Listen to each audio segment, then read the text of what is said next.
Hello everyone, today in this video we'll fight against the atmosphere of our world around us, and today we will just talk about very recent, last 2-3 decades, phenomenon that opened the gate for the science, but not only, for the knowledge and debate in general that was heavily suppressed. Because when the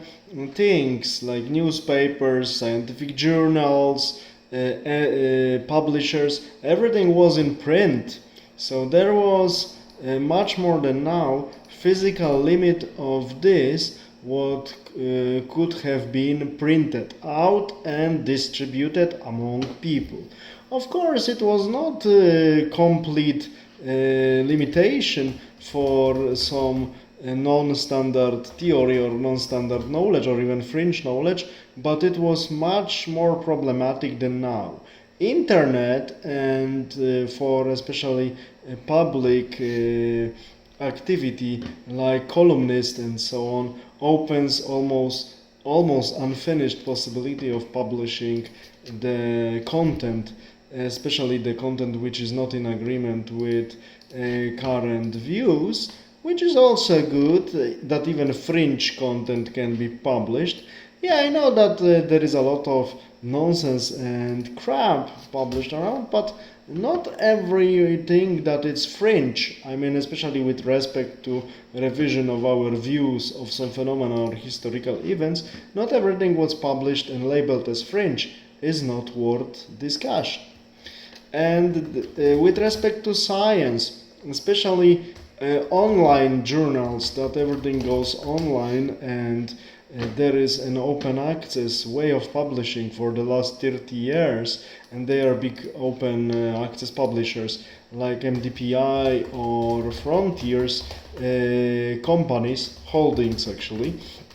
Then a lot of research, we see how much each year is published in these journals, despite the fact that authors need to pay for publishing their research. It's being published, and according to the statistics, numbers of articles published as open access, so when authors pay for publishing to make it open and available for anyone who has internet, is being number of articles published like this is being equalized with the number of articles published as subscription. Subscription means that if you want to access through the internet or as a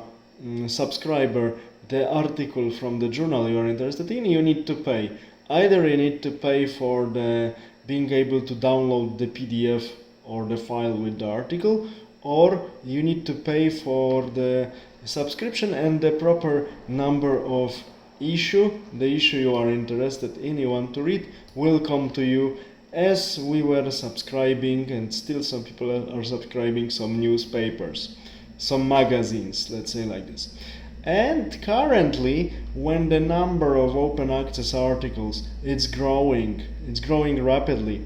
we can interpret it in a way that there was a huge number of researchers and research whose work, regardless of its activity, because some of these articles are valuable, some of them are less valuable, and some of them are completely non-valuable at all, but regardless of that, huge chunk of knowledge was suppressed from being available to people when the internet and open access publishing were still not yet in the game. In my opinion, it was not good, because we see, as I said, that the quality of this research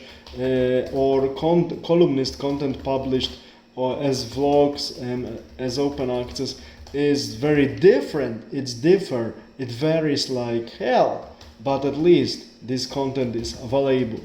so we have an access to it. Imagine that still there wouldn't be a possibility of publishing things like this. We wouldn't have access to about half of the knowledge we have now, because it wouldn't be revealed, especially with respect to research articles that are being published in these so-called less prestigious, in quotation, but more accessible journals, because they are fully open access. Of course, the editors and the owners of these companies publishing these open access articles earn pretty much money out of this because it's big and highly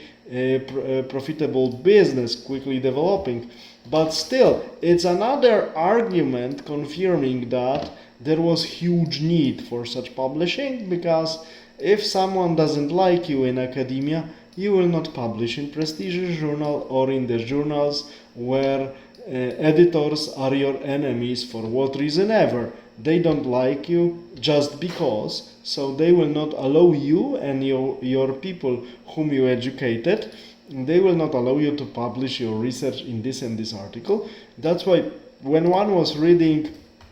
the famous book of Cyril Parkinson, British naval historian and thinker, the book Laws and Outlaws, in 1962 published, this book was, and it was surprising to me reading that even these years, before the internet came, of course, Mr. Parkinson was asking the question, why are the scientific journals growing in numbers in recent years so quickly? And he gave simple explanation, as I gave to you now, because if someone doesn't like you, for what reason ever, you cannot publish your research in the journals that are well established, so you have to establish your own. And the virtual reality, I mean internet, allowed us to publish easier because you do not need anything in print, and to publish more. Of course, it has some drawbacks because I said that more and more shitty stuff is also published, but so we have browsers in our minds, so we have to browse it more carefully. But there is also very valuable research published, which would have been